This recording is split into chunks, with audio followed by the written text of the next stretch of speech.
CHP leader Özal has accused President Erdogan of seeking foreign support from Trump to launch a political coup against Istanbul Mayor İmamoğlu. Dem Party's Hatim Allura has criticized the Turkish government for failing to act in response to Kurdish leader Abdullah Öcalan's peace initiative. AKP co-founder Hüseyin Çelik says Turkey's rejection of Kurdish rights in Syria reflects a racist mindset and weakens its regional influence. And Öcalan's birthday was celebrated over the weekend across Kurdish regions and by the diaspora with marches, tree plantings, and calls for his release. Learn more with Media News.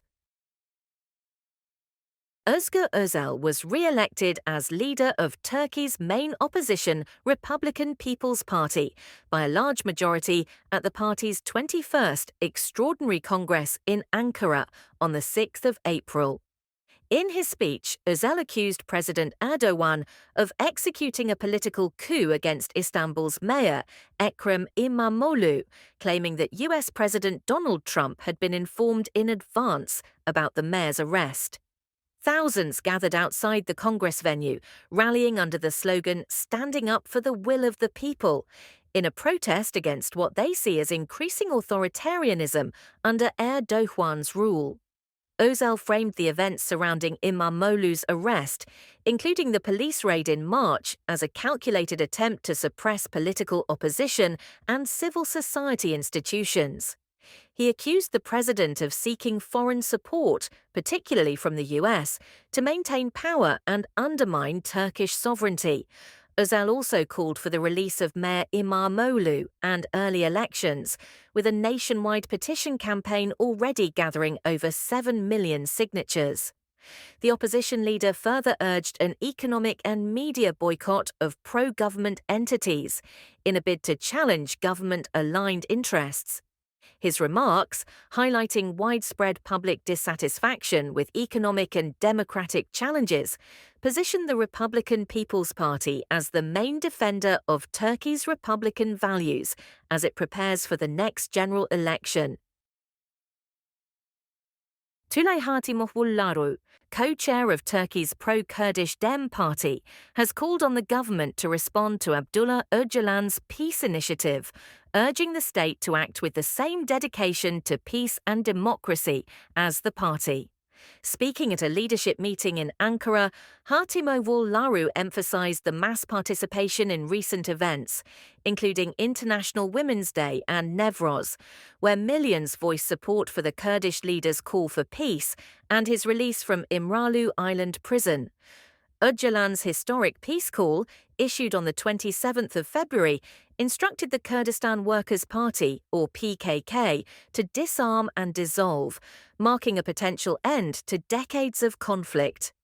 However, Hatimoğulları criticized the Turkish government for its failure to act on this call, stating, "Not a single step has been taken. We see no progress, no commitment from the government." Hatimoğulları also warned that ignoring the call for peace would be a mistake, with dire consequences for the entire country. She called for the creation of a parliamentary commission with real decision-making powers to ensure progress on peace efforts. The Dem Party co-chair also condemned rising authoritarianism and increasing crackdowns on opposition voices, highlighting youth protests met with a heavy-handed response from police and mass detentions. On the international stage, Hatimoğulları expressed concerns over global conflicts, urging the need for a new international peace movement. She also marked Murdered Journalists Day, honoring the memory of those killed for defending press freedom. Hüseyin Çelik, a founding member of Turkey's ruling Justice and Development, or AK party, and a former Minister of Education, has accused the Turkish state of harboring a racist approach towards Kurds that dates back to the establishment of the Republic. Speaking on Sözcü TV on Friday, he argued that the state's anti-Kurdish policies hinder foreign relations, particularly in Syria and Iraq. He condemned the erosion of democracy in Turkey, the over-centralization of power, and the focus on ideological education, advocating for a reformed parliamentary system and greater cultural recognition for Kurds. Özür dilerim ama bizim devletin ırkçı bir yaklaşımı var. Bu ırkçı damar kuruluştan beri devam ediyor. Kimse kendini aldatmasın. Şimdi Türkiye bir kere nerede olursa olsun Kürtlerin herhangi bir statü kazanmasına karşı çıkan tavrını doğru bulmuyorum. Yani Suriye'de de Kürtler bir şey olmasın, Irak'ta da olmasın, Venezuela'da da olsa olmasın, efendim işte İran'da da olmasın. Şimdi bunu yaparken kendi ülkenizdeki Kürtlerin onların akrabası olduğunu, onların da onlarla duygudaşlık içerisinde olduklarını hesaba katmanız lazım. Dolayısıyla kendi vatandaşlarınızı mutlu etmek istiyorsanız onların oradaki akrabalarına da bu gözle bakmamanız lazım. Akçakale'nin içinden sınır geçiyor. Bir köyün yarısı Suriye tarafında, yarısı burada. Aşiretin yarısı burada, yarısı orada. Bir kardeş orada, bir kardeş burada. Bunu hesaba katarak Suriye politikası yapmamız lazım. Türkiye bir tarafa aşırı düşmanlığını ifade ederek, bir tarafa da gülücükler, aşk ilan ederek Suriye'deki masada etkin olamaz. Nitekim bakın bu şeyle ilgili olarak, SDG ile ilgili olarak bugün Ahmet Eşşara ile ilgili anlaşmalar yapıyorlar. Türkiye sadece bu iyi oldu demekle kalıyor. Evet, peki olması gereken bu muydu? Değil. Türkiye orada gerçekten bölgenin güçlü ülkesi olarak çok daha farklı bir konumda olabilirdi. Bu politikaları çok sağlıklı bulmuyorum.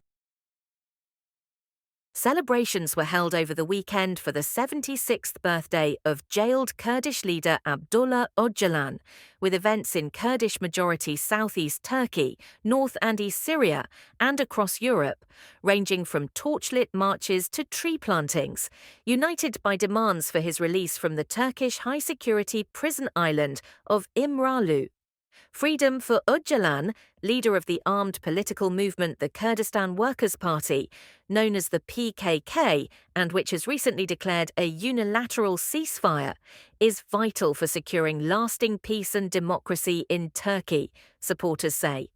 Hundreds gathered in Van to support Öcalan's peace initiative, which called for the PKK to disarm and dissolve, with participants expressing cautious optimism and urging swift action from Turkey to advance the ceasefire and peace process.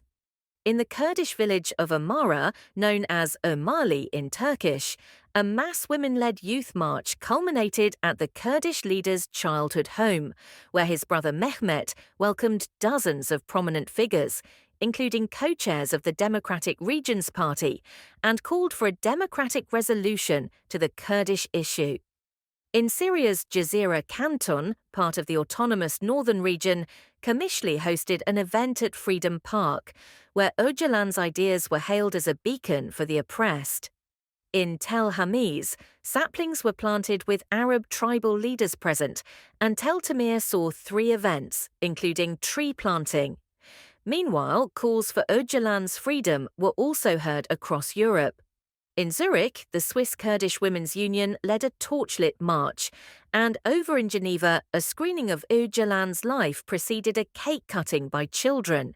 In Lausanne, supporters hosted poetry readings and screened a documentary. France saw events in Marseille, where the Arin Mirken Women's Council held a vibrant gathering, and Paris, where saplings were planted. Hundreds of people also attended a celebration in Normandy with fireworks and traditional dances. And in Germany's Cologne, the Wehen Women's Council planted trees, while in Berlin, the Daystan Women's Council celebrated Öcalan's ideology of freedom and women-led democracy rooted in ecology. Kurdish students in Mainz planted a tree at Johannes Gutenberg University, while in Hanover, events featured the Kurdish origin Woman, Life, Freedom slogans.